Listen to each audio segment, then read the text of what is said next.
बिस्मिल्लाहिर्रहमानिर्रहीम। अस्सलाम वालेकुम। इस वीडियो में हम टीम मून जो कि चौथा लेसन है फर्स्ट ईयर क्लास की इंग्लिश का, उसके क्वेश्चन आंसर्स डिस्कस करेंगे। और ये क्वेश्चन आंसर्स जो हैं ये बेस करते हैं कॉल आउट्स पर या वाइल रीडिंग क्वेश्चंस के ऊपर। ये वो क्वेश्चंस होते हैं जो लेसन के टेक्स्ट के साथ साथ बॉक्सेस में लिखे होते हैं। इस लेसन में ये 6 क्वेश्चंस हैं, वाइल रीडिंग के क्वेश्चंस हैं और शुरू में ये दिए हुए हैं।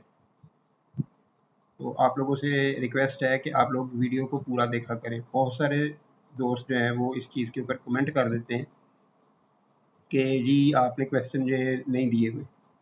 पूरी वीडियो देखें, एक्सरसाइज के क्वेश्चंस भी मौजूद हैं, कॉल आउट्स के भी मौजूद हैं। तो कॉल आउट का क्वेश्चन पहला है, what was significant about Neil Armstrong's first steps on the moon. Neil Armstrong के चांद के ऊपर पहले कदम के बारे में क्या क्या चीज़ें अहम हैं।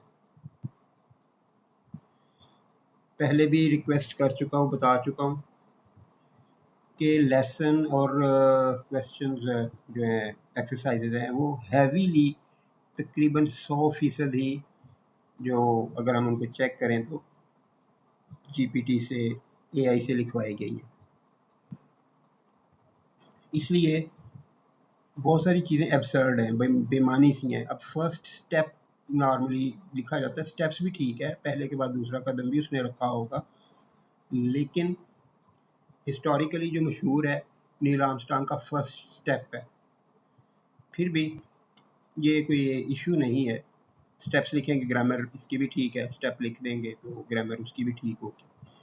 लेकिन आगे जाके देखिएगा कि एक्सरसाइज में इतने लेंथी दो स्टेटमेंट्स के क्वेश्चन दे दिए कि जिनके आंसर्स जो हैं वो शॉर्ट क्वेश्चन के तौर पे, क्योंकि प्रीवियसली कोर्स वर्क में या एक्सपेक्टेड कोर्स वर्क में लॉन्ग क्वेश्चन इंग्लिश के लेवल पेपर में नहीं आते।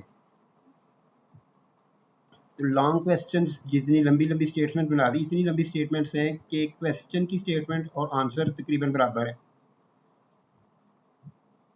एनी हाउ देखते हैं क्या हमने किया क्या। तो नील आर्मस्ट्रॉन्ग के चांद पर पहले कदम के बारे में क्या चीज़ अहम थी, यानी सीधा सीधा पूछा कि उसके फर्स्ट स्टेप की सिग्निफिकेंस क्या है। वो एक सिंबल था कि इंसान इतनी तरक्की कर गया कि वो चांद पे चला गया। आगे देखते हैं। Neil Armstrong's first steps on the moon marked a major moment in human history. एक बड़ा लम्हा था, उसकी निशानी थी कि उसने पहला कदम रखा था इंसान की तरक्की का। His words became a symbol of achievement and were heard by millions around the world. उसने जो उस वक्त जो अल्फाज बोले थे वो एक अचीवमेंट के, एक कारनामे का निशान थे और दुनिया में लाखों लोगों ने इसको सुना था। Question 2. Why was the job of seamstresses at Playtex so important for the Apollo 11 mission? Playtex company में जो दर्जनों की मुलाजमत थी, जो उनका काम था, वो अपोलो 11 के मिशन के लिए क्यों इतना अहम था? The seamstresses at Playtex made the spacesuits that protected the astronauts in space. अहमियत यही थी, वो स्पेस सूट उन्होंने बनाए थे। प्लेटेक्स की सीमस्ट्रेसेस ने दर्जनों ने स्पेस सूट बनाए थे जिन्होंने खला के अंदर खलानवर्दों की, खलाबाजों की हिफाजत की थी। A single mistake could have been deadly. उनकी कोई एक गलती भी मोहलक हो सकती थी, यानी उनकी डेथ हो सकती थी एस्ट्रोनॉट्स की। So their careful stitching was essential for the astronauts safety. इसलिए एहतियात से स्टिचिंग करना, सिलाई करना ज़रूरी था खलाबाजों की हिफाजत के लिए। Question 3. What kind of problems were the NASA engineers trying to solve with the Saturn V rocket? Saturn Panjim rocket के साथ नासा के इंजीनियर किस तरह की मसाइल को हल करने की कोशिश कर रहे थे? जो उस रॉकेट में आ रहे थे तो वो किस चीज़ को हल करने की कोशिश कर रहे थे? NASA engineers worked on problems like keeping the rocket stable, guiding it through space, and ensuring the astronauts returned safely. ये 3 मसाइल थे उनके सामने कि रॉकेट को स्टेबल कैसे रखना है, वो सीधा रहे। गाइडिंग इट थ्रू स्पेस, और खला में वो उसका रास्ता, जिसको नेविगेटिंग लेसन के अंदर लिखा हुआ है, तो नेविगेटिंग रास्ता ढूंढे, वो कि जाना किस रास्ते पर है। तो वो दूसरा मसला था उनके लिए। और तीसरा था कि एस्ट्रोनॉट्स जो हैं, जो खलाबाज हैं, वो हिफाजत से वापस आ जाएं। They had to test and improve their designs many times to make sure everything worked perfectly. उन्हें टेस्ट करना था और बेहतर बनाना था अपने डिज़ाइंस को कई दफ़ा, ताकि यकीन हो जाए कि हर चीज़ ठीक काम कर रही है। किसी चीज़ का रिस्क नहीं लिया जा सकता था, उन्होंने हर चीज़ को बार बार टेस्ट किया था। Question 4. Why was it important for each member of the mission control team to have a specific role during the mission? Mission control की टीम के हर रुकन के लिए ये अहम क्यों था कि उसका एक मखसूस किरदार हो। अब सारे का सारा मिशन कंट्रोल एक आदमी ने नहीं करना था, तो स्पेसिफिक रोल क्यों ज़रूरी था। हर आदमी का अपना एक काम हो, उसी का कोई प्रॉब्लम आए तो वो ही उसको हल कर ले, ये इसकी इम्पोर्टेंस थी। तो अब देखते हैं इसको हमने इंग्लिश में कैसे लिखा है। Each member of mission control had a specific task so that the team could respond quickly and effectively during the mission.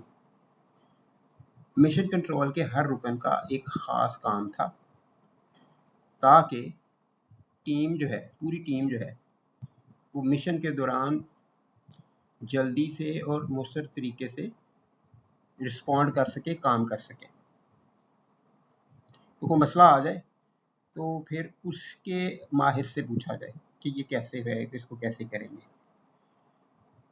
तो इसलिए हर आदमी का एक स्पेसिफिक टास्क था। Their teamwork was vital for handling unexpected situations during the entire mission. उनका team work, उनका मिलजुल कर काम करना ये ज़रूरी था, वाइटल ज़रूरी था, ताकि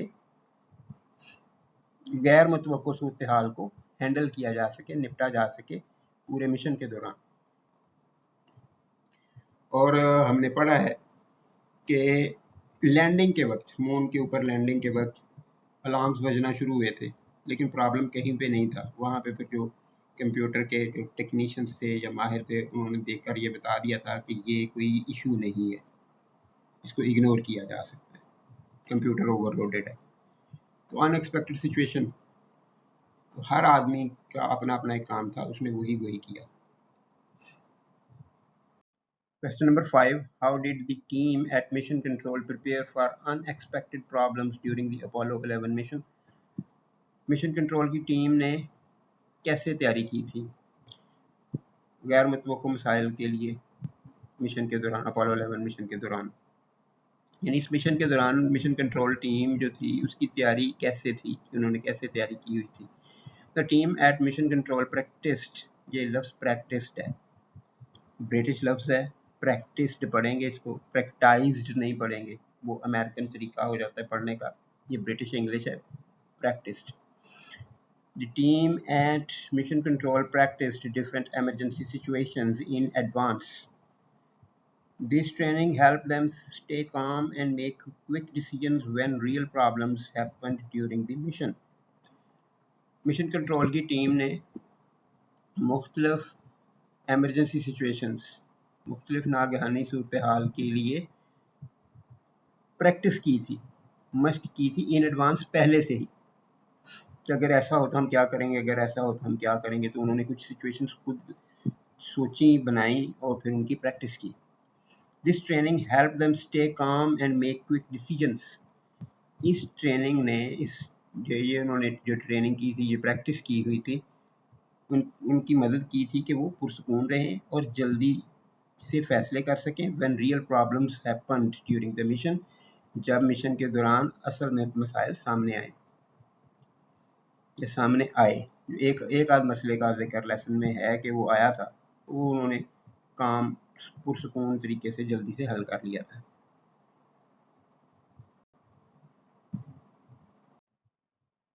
Sixth question. Who was Margaret Hamilton and what was her role in the Apollo 11 mission? Margaret Hamilton कौन सी और उनका क्या किरदार था अपोलो 11 मिशन में?